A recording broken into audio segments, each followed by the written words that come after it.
Online लेक्चरमध्ये स्वागत. इयत्ता 12वी चिटणीसाची कार्यपद्धती या विषयामध्ये प्रकरण क्रमांक 9 भाग पेढी पद्धती या प्रकरणाचा आपण अभ्यास करत आहोत. त्यामध्ये आज आपल्याला भाग पेढी पद्धतीची कार्यपद्धती कशा प्रकारे असते त्याचा सविस्तररित्या अभ्यास करायचा आहे. भाग पेढी म्हणजे काय तर प्रतिभूतींचे मध्यवर्ती ठिकाण गुंतवणूकदाराच्या वतीने विविध सेवा पुरवण्याचे कार्य भाग पेढी करत असते. भौतिक स्वरूपातील प्रतिभूतींचे इलेक्ट्रॉनिक स्वरूपामध्ये रूपांतरण करणे यालाच डीमॅट प्रक्रिया असे म्हणतात. आणि ही डीमॅटची सुविधा आहे ती भाग पेढी ही पुरवत असते. आणि यामुळे डीमॅटीकरण केल्यामुळे प्रतिभूती ह्या प्रत्यक्षामध्ये गुंतवणूकदारांना हाताळाव्या लागत नाहीत आणि त्याचप्रकारे व्यवहार करणे देखील सोयीचे होते, सोपे होते, सहज घडते. त्यामुळे हस्तांतरण असेल, प्रतिभूतींचे संक्रमण असेल, ह्या ज्या सर्व गोष्टी आहेत ह्या सर्व बाबी ह्या अतिशय सहजपणे करणे शक्य होते. तर मित्रांनो, या ठिकाणी भाग पेढी पद्धतीमध्ये भौतिक स्वरूपातील प्रतिभूती ह्या इलेक्ट्रॉनिक स्वरूपामध्ये कशा प्रकारे रूपांतरण करता येतात याची कार्यपद्धती आपण सुरुवातीला पाहूया. या ठिकाणी पहिला जो मुद्दा आहे तो म्हणजेच गुंतवणूकदार हा DRFच्या 3 प्रती आणि भाग प्रमाणपत्र DPकडे सादर करतो. ही जी कार्यपद्धती आहे इथं मुख्यत्वे करून आपल्याला 4 घटक निदर्शनास येतात. पहिला घटक म्हणजेच लाभप्रद मालक म्हणजेच BO त्याला आपण म्हणतो, बेनिफिशियरी. त्यानंतर DP डिपॉझिटरी पार्टिसिपंट, भागपेढी प्रतिनिधी आपण त्याला म्हणतो. तदनंतर भागपेढी NSDL किंवा CDSL आणि महत्त्वाचा घटक म्हणजेच इश्युअर कंपनी म्हणजेच जी कंपनी ही प्रतिभूती वितरण करत असते अशी कंपनी. तर भौतिक स्वरूपातील भागांचं इलेक्ट्रॉनिक स्वरूपामध्ये करण्यासाठी सर्वात महत्त्वाचा जो घटक आहे तो म्हणजे BO, गुंतवणूकदार त्याला देखील आपण म्हणतो, लाभप्रद मालक. गुंतवणूकदार हा जो आहे तो DRFच्या साहाय्याने, DRF म्हणजेच काय तर dematerialisation request form, dematerialisation request form. DRF हा एक प्रकारचा फॉर्म असतो की अशा प्रकारे त्यामध्ये विनंती अर्ज केलेला असतो की त्या ठिकाणी त्याचे जे भौतिक स्वरूपातील भाग आहेत ते इलेक्ट्रॉनिक स्वरूपामध्ये रूपांतरण करण्यात यावं. अशा प्रकारचा एक फॉर्म असतो, त्या फॉर्मला म्हणतात DRF फॉर्म. त्याचा फुल फॉर्म आहे डिमटेरियलायझेशन रिक्वेस्ट फॉर्म. त्याचे जे 3 प्रती आहे त्या 3 प्रती ह्या आणि सोबतच भाग प्रमाणपत्र ह्या DPकडे सादर करतो. आणि हे सादरीकरण केल्यानंतर, हा DPकडे सादर केल्यानंतर DP डीमॅटची विनंती त्याच्या प्रणालीमध्ये नमूद करते. ही सर्व जी प्रक्रिया आहे ही प्रक्रिया ऑनलाईन पद्धतीने DP मार्फत घडत असते. आणि डिपॉझिटरीला DP हा डिपॉझिटरीला DRF पाठवत असतो. त्याच प्रकारे डिपॉझिटरीला ज्या प्रकारे DRF पाठवलं जातं त्याच प्रकारे DP हा भाग प्रमाणपत्र आणि DRF इश्युअर कंपनीकडे पाठवतो. म्हणजे डिपॉझिटरीला DRF पाठवले जाते तर DP हा भाग प्रमाणपत्र आणि DRF इश्युअर कंपनीकडे पाठवत असतो. म्हणजे DP हा दोन संस्थांकडे हे DRF पाठवत असते. पहिलं म्हणजे डिपॉझिटरी आणि दुसरं म्हणजे इश्युअर कंपनी. आणि सोबतच भाग प्रमाणपत्र हे इश्युअर कंपनीला पाठवते. हे लक्षात असणं खूप गरजेचं आहे.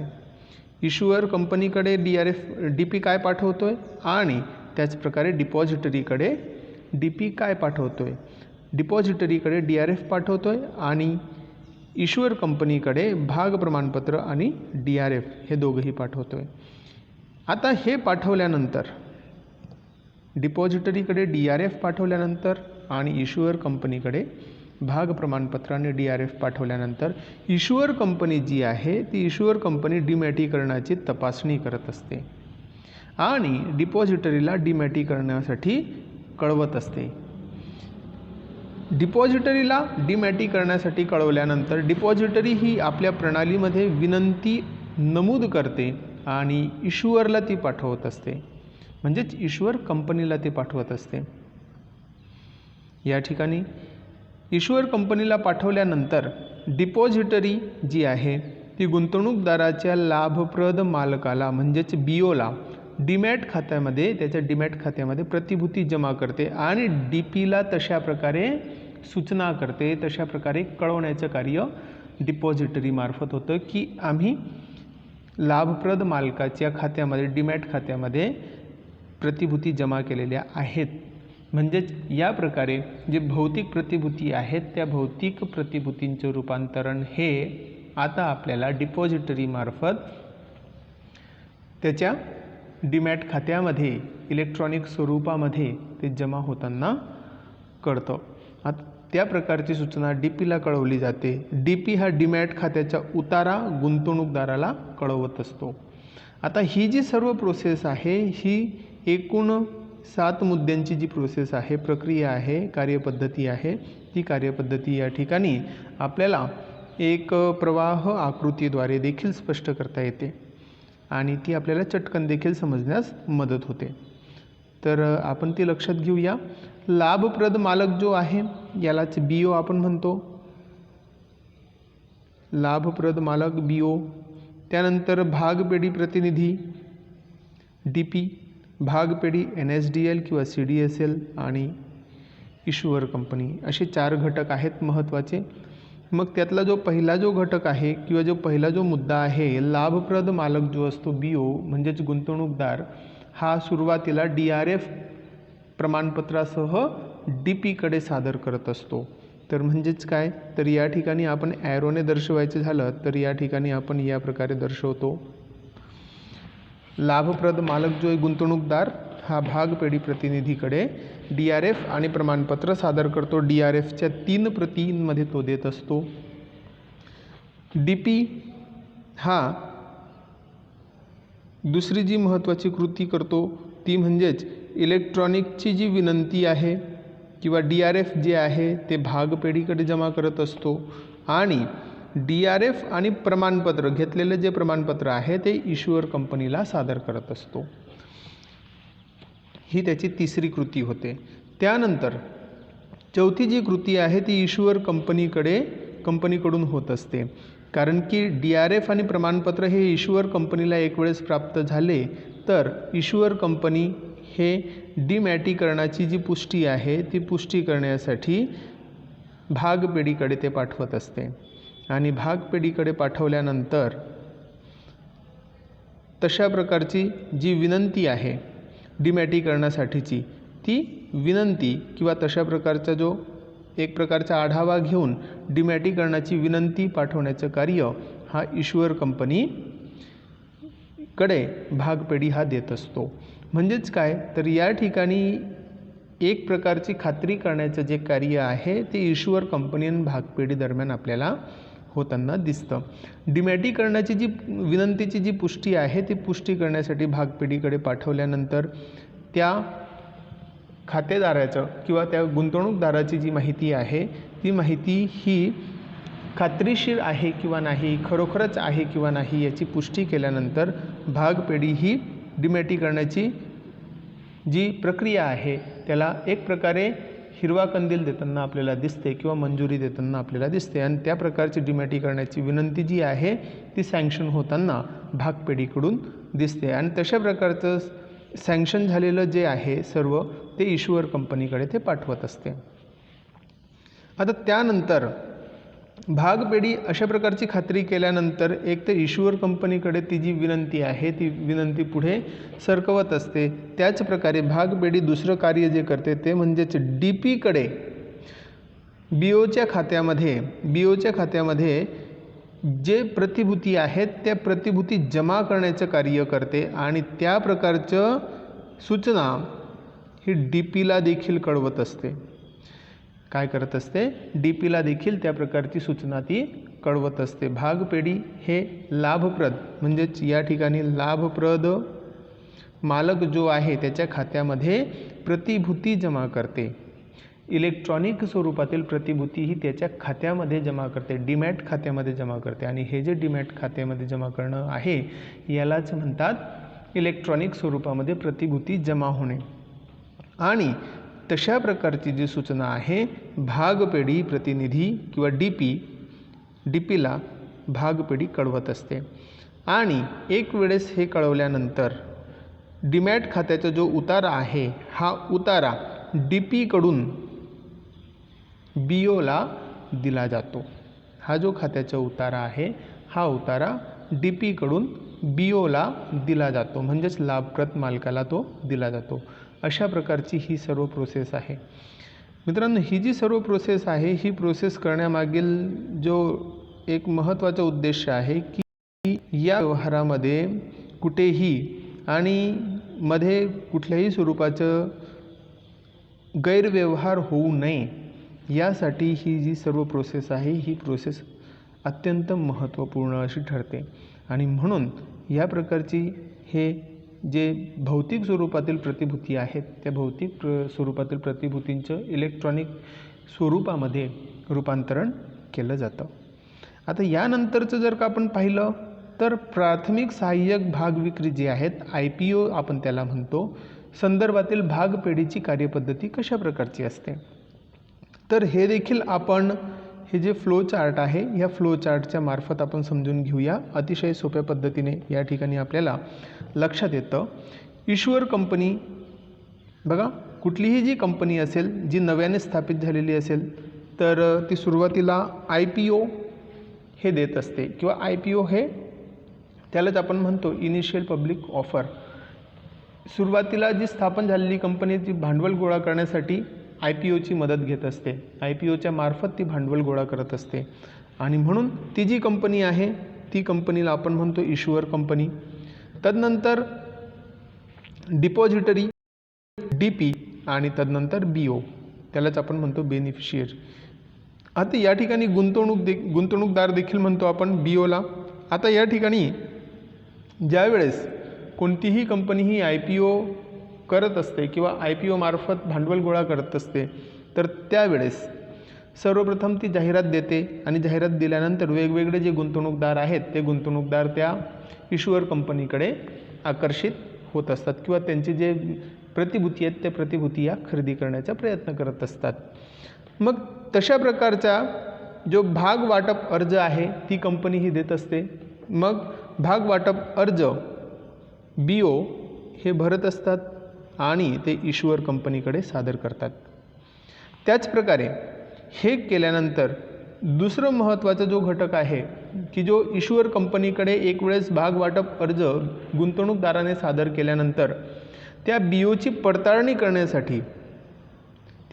पडताळणी करण्यासाठी डिपॉझिटरीकडे तो जो संपूर्ण जी माहिती आहे ती माहिती ही दिली जाते. NSD असेल किंवा CDSL असेल तर या डिपॉझिटरीकडे तशा प्रकारची जी माहिती आहे ती माहिती इश्युअर कंपनी त्या BO संदर्भात देते आणि BO संदर्भातील माहितीची पडताळणी करून तशा प्रकारचा पडताळणी अहवाल हा इश्युअर कंपनीकडे सादर केला जातो आणि हा डिपॉझिटरी NSDL किंवा CDSL मार्फत तो सादर केला जातो. तदनंतर वाटपाचा जो तपशील आहे इश्युअर कंपनी वाटपाचा जो तपशील आहे तो NSDL किंवा CDSLकडे देत असतात आणि हा तपशील दिल्यानंतर कशा कोणकोणत्या गुंतवणूकदारांना कशा प्रकारचे आणि किती हे प्रतिभूती वितरण करायचे आहे तशा प्रकारचे जे वितरणाचा जो तपशील आहे तो वितरणाचा तपशील इश्युअर कंपनी डिपॉझिटरीकडे देत असतात आणि डिपॉझिटरी ते ज्या प्रकारचा तपशील हा प्राप्त झालेला असेल इश्युअर कंपनीकडून त्या प्रकारचं जे वाटप आहे ते BOला करत असतात, म्हणजेच गुंतवणूकदारांना करत असतात. आणि ते BOच्या डीमॅट खात्यामध्ये तितक्या प्रतिभूती ह्या जमा करत असतात। त्याच प्रकारे ज्या वेळेस हे खात्यामध्ये जमा केले जातात तर त्याच वेळेस DPला देखील BOच्या खात्यामध्ये भाग जमा केलेले आहेत तशा प्रकारची सूचना हे डिपॉझिटरी DPला देत असतात आणि DP हे डीमॅट खात्याचा जो उतारा आहे तो BOला देत असतात। म्हणजेच काय तर BOला त्यांच्या खात्याचा उतारा हा डायरेक्टली दिला जात नाही तर तो DP मार्फत त्यांना मिळत असतो।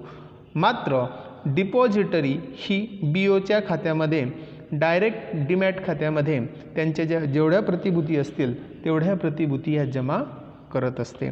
मात्र खात्याचा जो उतारा आहे डीमॅट खात्याचा उतारा हा BOला DP कडून घ्यावा लागतो। तर मित्रांनो, आय होप हे जे सर्व मुद्दे आहेत हे सर्व मुद्दे आपल्याला समजत असतीलच। तर या प्रकारे ही कार्यपद्धती ही चालत असते।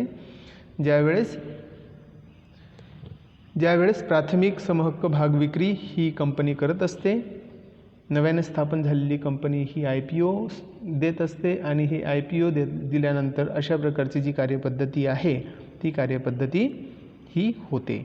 त्यानंतर भागपेढी पद्धतीमधील इलेक्ट्रॉनिक किंवा डीमॅट भागांचे हस्तांतरण करणे।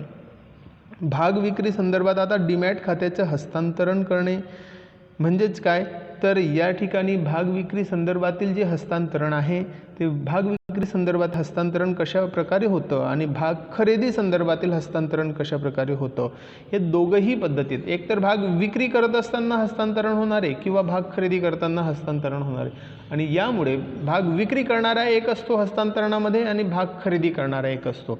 तर त्यामुळे आपण या ठिकाणी एक एक मुद्द्याचा व्यवस्थित विचार करूया। तर भाग विक्री संदर्भात भाग विक्री करणारा जो असतो एक व्यक्ती एक गुंतवणूकदार जो असतो तो भागांची विक्री करत असतो। जो भागांची विक्री करतो त्यालाच हस्तांतरक असे म्हणतात, ट्रान्सफरर असे म्हणतात। आणि हा जो गुंतवणूकदार आहे तर हा गुंतवणूकदार आपण याला हस्तांतरकच म्हणूया कारण की हा भागांची विक्री करतोय आणि जो भाग खरेदी करतो त्याला भाग हस्तांतरी असे म्हणतात। आणि म्हणून भाग हस्तांतरक जो आहे हा विक्रेता आहे, भागांचा विक्रेता आहे किंवा प्रतिभूतींचा विक्रेता आहे। मग आता या ठिकाणी हस्तांतरक DIS द्वारे हस्तांतरक जो आहे DIS द्वारे DISचा जो फुल फॉर्म आहे डिलिव्हरी इन्स्ट्रक्शन स्लिप, त्याला किती भागांची विक्री करावयाची आहे, अशा प्रकारची कोणत्या प्रकारच्या भागांची विक्री करायची आहे तशा प्रकारचा जो स्लिप एक इन्स्ट्रक्शन देणारा जे स्लिप आहे ते स्लिप भरून देण्याचं कार्य हा हस्तांतरक करत असतो आणि म्हणून याला DIS स्लिप असे म्हणतात। डिलिव्हरी इन्स्ट्रक्शन स्लिप, किती भागांची विक्री करायची त्याला किंवा किती भागांचे हस्तांतरण करायचे आहे या संदर्भात माहिती देणारं ही स्लिप असते।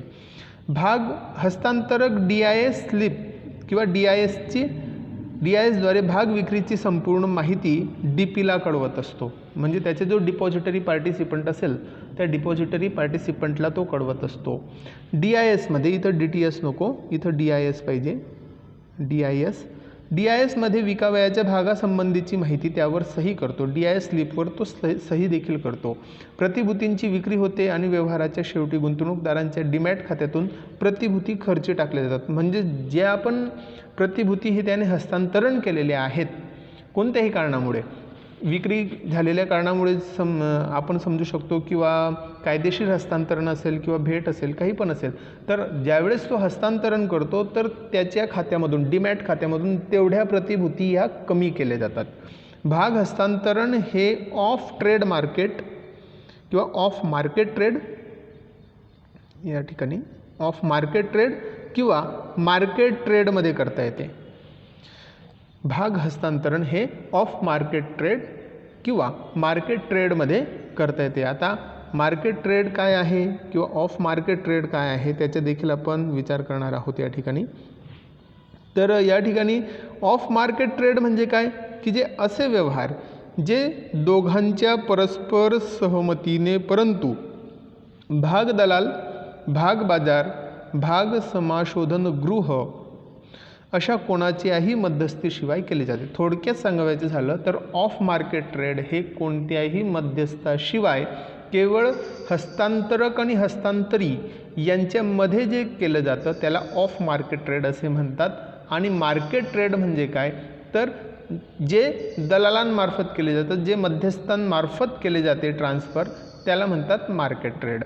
मग आता या ठिकाणी ऑफ मार्केट ट्रेडमध्ये अशी कोणकोणती उदाहरणं आहेत, कोणकोणत्या व्यवहारांमध्ये अशा प्रकारचे ऑफ मार्केट ट्रेड आपल्याला दिसतो, तर कायदेशीर हस्तांतरण ज्यावेळेस होत असतं तर त्यावेळेस ऑफ मार्केट ट्रेड असतो। ही जी उदाहरणं आहेत ती ऑफ मार्केट ट्रेडची उदाहरणं आहेत। कायदेशीर हस्तांतरण असेल, भेट असेल, ग्राहक आणि उपदलाल यांच्यातील प्रतिभूतींचे स्थलांतर, नोंद नसलेल्या प्रतिभूतींचे व्यवहार, म्हणजेच काय तर या ठिकाणी कायदेशीर हस्तांतरण ज्यावेळेस होत असतं, वडिलांकडून त्यांच्या मुलांना किंवा मुलींना ज्यावेळेस भागांचं हस्तांतरण होत असतं किंवा भागांचं संक्रमण होत असतं त्यावेळेस ऑफ मार्केट ट्रेड ही संकल्पना लागू होते। त्याचप्रकारे एखाद्या व्यक्तीने, एखाद्या गुंतवणूकदाराने भेट म्हणून दुसऱ्या गुंतवणूकदाराला किंवा दुसऱ्या व्यक्तीला प्रतिभूती दिलेल्या असतील तर त्यावेळेस ते ऑफ मार्केट ट्रेडचं उदाहरण बनतं। तर या प्रकारे आपल्याला हे ऑफ मार्केट ट्रेड जे आहे ते ऑफ मार्केट ट्रेड ही संकल्पना कोणत्याही मध्यस्थीशिवाय, म्हणजे दलाल असतील किंवा भाग समाशोधन गृह असतील, भाग बाजार असेल, भाग दलाल असतील, तर यांच्या मध्यस्थीशिवाय अशा प्रकारचं जो हस्तांतरण आहे ते हस्तांतरण पाडताना आपल्याला दिसतो। मग आता या ठिकाणी डिपॉझिटरी जे आहे, या ठिकाणी एक गोष्ट लक्षात घेण्यासारखी आहे की एक विक्रेता आहे आणि दुसरा खरेदीदार आहे। तरच याआधी सांगितल्याप्रमाणे हस्तांतरण करावयाचं ठरवलं तर या ठिकाणी दोन पार्टी असतील, एक पहिला म्हणजे विक्रेता असणारे, दुसरा म्हणजे खरेदीदार असणार। जो विक्रेता असणारे त्याला हस्तांतरक असे म्हणतात आणि जो खरेदीदार असतो त्याला हस्तांतरी असे म्हणतात। या ठिकाणी हस्तांतरी म्हणतात त्याला। म्हणूनच या ठिकाणी विक्रेता आणि खरेदीदार हे दोघंही गुंतवणूकदार आहेत। विक्रेत्याचा जो DP आहे तो DP 1 आणि खरेदीदाराचा जो DP आहे तो DP नंबर 2, कारण की ते दोघंही गुंतवणूकदार आहेत। आणि या ठिकाणी गुंतवणूकदाराचा जो DP आहे तो वेगवेगळा असू शकतो आणि म्हणून या ठिकाणी DP 1, DP 2 डिपॉझिटरी या दोघांच्या मधले जे समन्वय साधणारा जो केंद्र आहे ऑब्व्हियसली आपण म्हणू शकतो तो म्हणजे डिपॉझिटरी। म्हणजेच काय तर हा जो व्यवहार आहे तो या प्रकारे हा घडत असतो। विक्रेता, या ठिकाणी आपण खाली येऊया, याची जी प्रक्रिया आहे, कार्यपद्धती आहे, ती कार्यपद्धती काहीशी या प्रकारे होते। हस्तांतरक म्हणजेच विक्रेता असतो, याआधी सांगितल्याप्रमाणे हा DPला हस्तांतरणाची सूचना देतो, म्हणजेच खरेदीदाराच्या खात्याची माहिती DPला देतो। या ठिकाणी त्याचा जो DP असेल त्या DPला तो तशा प्रकारची सूचना हा देत असतो विक्रेता तशा प्रकारची सूचना दिल्यानंतर या ठिकाणी विक्रेत्याने जे सूचना आहे ती सूचना हस्तांतरणाची जी सूचना आहे की त्याला कोणत्या व्यक्तीला ते भाग किंवा प्रतिभूती हस्तांतरित करावयाच्या आहेत तशा प्रकारची सूचना तो आपल्या DPला देतो आणि खरेदीदाराच्या खात्याची जी माहिती आहे तो देखील देतो। DP डिपॉझिटरीच्या पुष्टीनंतर, हा जो DP आहे तो डिपॉझिटरीच्या पुष्टीनंतर डिपॉझिटरीकडे त्याची संपूर्ण खात्याची पुष्टी करतो खरेदीदाराच्या, आणि ती पुष्टी केल्यानंतर म्हणजे खात्री केल्यानंतर खरेदीदाराच्या म्हणजेच हस्तांतरितीच्या खात्यामध्ये ते प्रतिभूती जी आहेत ते जमा करत असतो। या ठिकाणी त्या प्रतिभूती जमा केल्यानंतर खरेदीदार विक्रेत्याला थेट पैसे देतो। या ठिकाणी खरेदीदार जो आहे तो विक्रेत्याच्या खात्यामध्ये थेट पैसे जमा करत असतो। DP हा डायरेक्टली पुष्टी झाल्यानंतर, तशा प्रकारची पुष्टी झाल्यानंतर डिपॉझिटरीकडे तो पुष्टी करण्यासाठी देतो। डिपॉझिटरी तशा प्रकारचा अहवाल DPला देतात आणि DPला दिल्यानंतर DP ते जे आहेत शेअर्स किंवा ते प्रतिभूती आहेत त्या प्रतिभूती ह्या खरेदीदाराच्या खात्यामध्ये, डीमॅट खात्यामध्ये थेट जमा करतात। त्याचप्रकारे खरेदीदार जे पण काही अमाऊंट आहे ती अमाऊंट विक्रेत्याच्या खात्यामध्ये डायरेक्ट जमा करत असते। अशा प्रकारचा व्यवहार हा या ठिकाणी होताना आपल्याला दिसतो। आता या पुढचा जो मुद्दा आहे तो मुद्दा म्हणजेच मार्केट ट्रेड. आताच आपण ऑफ मार्केट ट्रेड संदर्भात सर्व माहिती अभ्यास केली की ज्यामध्ये कुठल्याही प्रकारचं मध्यस्थी दलाल वगैरे कोणीच नाही आहे याचा आपण अभ्यास केला. मात्र आता मार्केट ट्रेडद्वारे जर हस्तांतरणाची क्रिया जर का करायची असेल तर यामध्ये दलाल हे मध्यस्थी असतात. म्हणून शोधन संस्थांद्वारे जे व्यवहार पूर्ण केले जातात त्यास मार्केट ट्रेड असे म्हणतात. हे व्यवहार भाग बाजारात दलालामार्फत केले जातात आणि ते जे व्यवहार आहेत ते कशा प्रकारे केले जातात त्याचा आपण प्रत्यक्षात कृती पाहूया.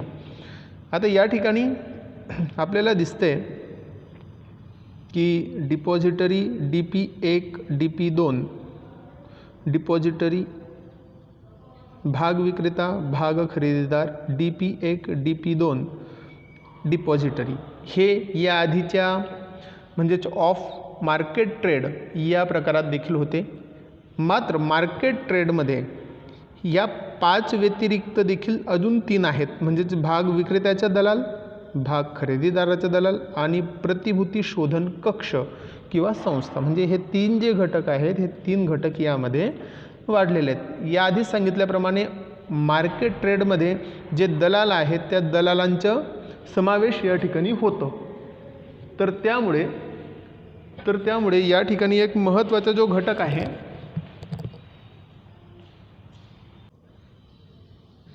तर सर्वप्रथम या ठिकाणी हस्तांतरक हस्तांतरणाची सूचना DPला देत असतो. या ठिकाणी आपण हे जे सर्व पॉईंट्स आहेत ठीक आहे. तर आता या ठिकाणी सर्वप्रथम तर भाग विक्रेता जो आहे त्यालाच आपण हस्तांतरक असे म्हणतो. तर हस्तांतरक सर्वप्रथम DPला तशा प्रकारची सूचना देतो. भाग खरेदीदार जो आहे त्यालाच हस्तांतरी असे म्हणतात. हस्तांतरीच्या सर्व खात्याची सूचना देतो आणि त्या प्रकारची जी सूचना आहे DP हा डिपॉझिटरीकडे पुष्टीसाठी पाठवत असतो, खात्री करण्यासाठी पाठवतो.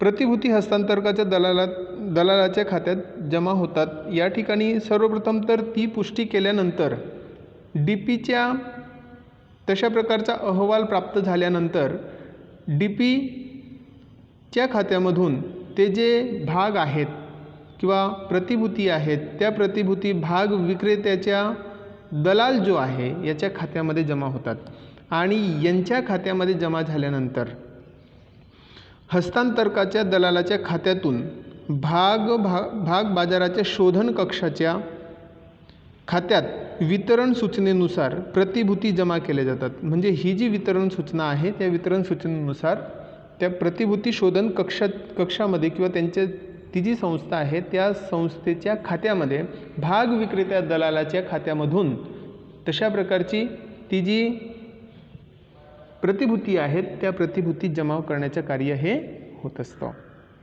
आता यानंतर निधी देय दिवस व प्रतिभूती शोधन कक्षाच्या खात्यातून खरेदीदाराच्या दलालाच्या प्रतिभूती खात्यात त्या जमा होतात.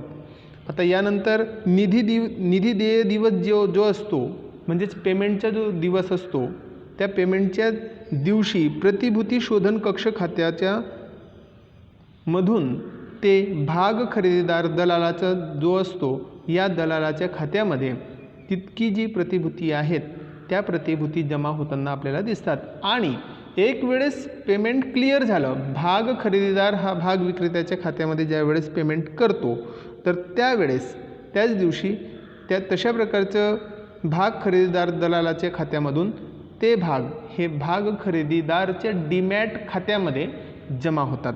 म्हणजेच या ठिकाणी ही जी प्रोसेस आहे ही प्रोसेस आपल्याला भाग विक्रेत्याच्या दलालामधून प्रतिभूती शोधन कक्ष किंवा संस्था, प्रतिभूती शोधन कक्ष किंवा संस्थेच्या खात्यामधून हे भाग खरेदीदाराच्या दलालाच्या खात्यामध्ये आणि भाग खरेदीदार दलालाच्या खात्यामधून भाग खरेदीदाराच्या डीमॅट अकाउंटमध्ये अशा प्रकारे ते दलालांच्या खात्यांमार्फत ती प्रोसेस ही शेवटी भाग खरेदीदार म्हणजे हस्तांतरीच्या खात्यामध्ये ती जमा होताना आपल्याला दिसते. म्हणजेच या ठिकाणी बऱ्याच अंशी आपल्याला मध्यस्थी म्हणून दलाल कार्य करताना दिसतात. म्हणून अशा प्रकारच्या मध्यस्थी जर का असतील तर त्यालाच मार्केट ट्रेड असे म्हणतात.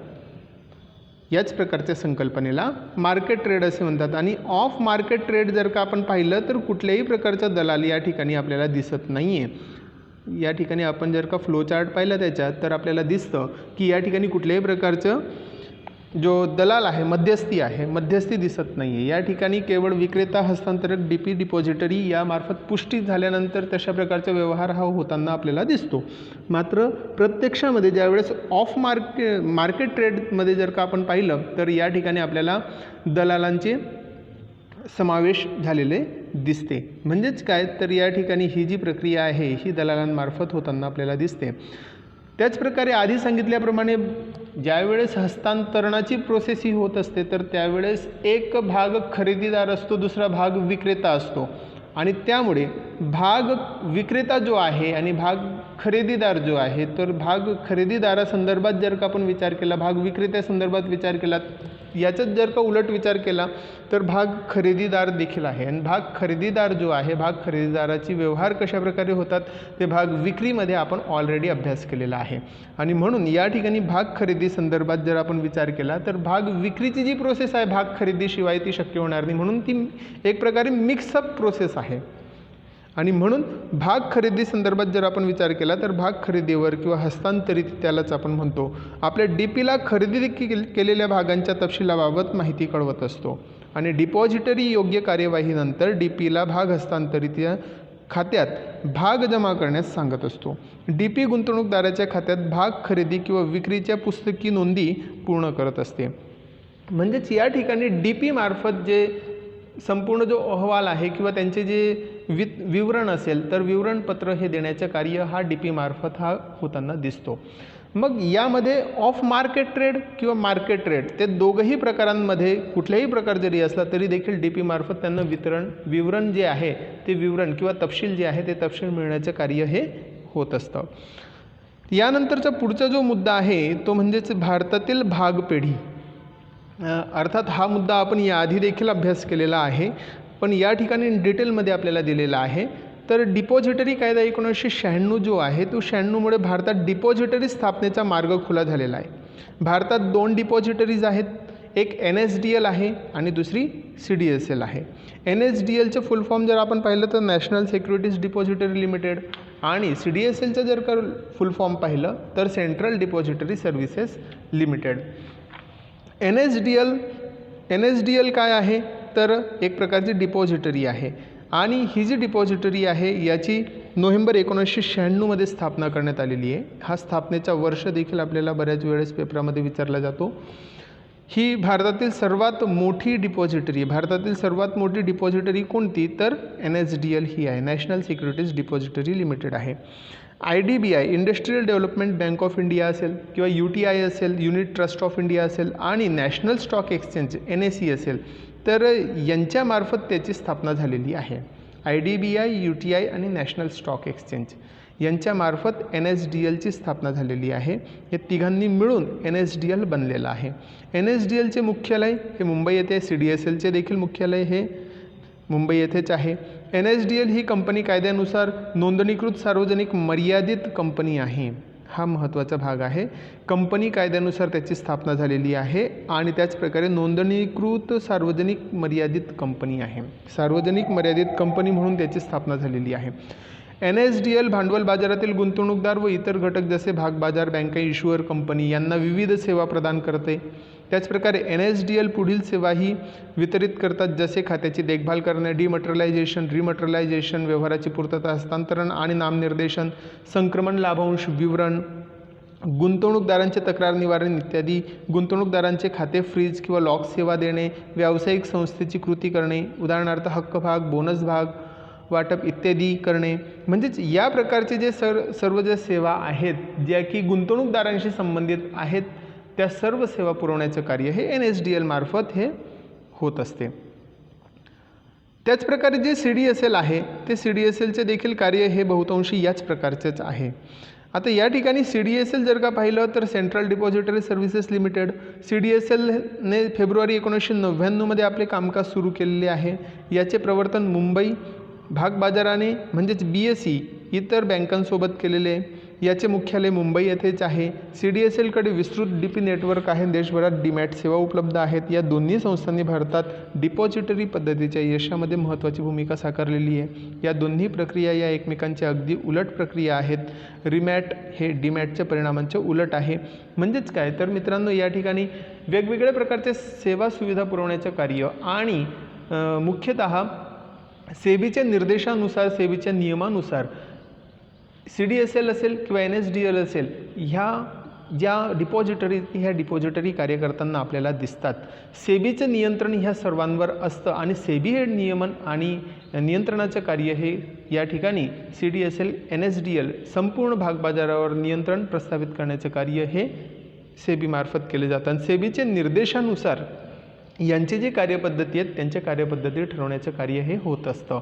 वेगवेगळ्या प्रकारचे ज्या कार्यपद्धती आहेत, ज्या प्रकारे आपण अभ्यास केला, मग ते IPO संदर्भात असतील किंवा डिमॅटिकरण करण्यासंदर्भात असतील, तर ह्या ज्या कार्यपद्धती आहेत, तर ह्या कार्यपद्धतींमध्ये एक महत्त्वाचा रोल हा जरी CDSL आणि NSDLचा आहेच आहे, तरी देखील प्रत्यक्षामध्ये नियंत्रण आणि नियमन करण्याचं कार्य हे सेबीमार्फत होत असतं.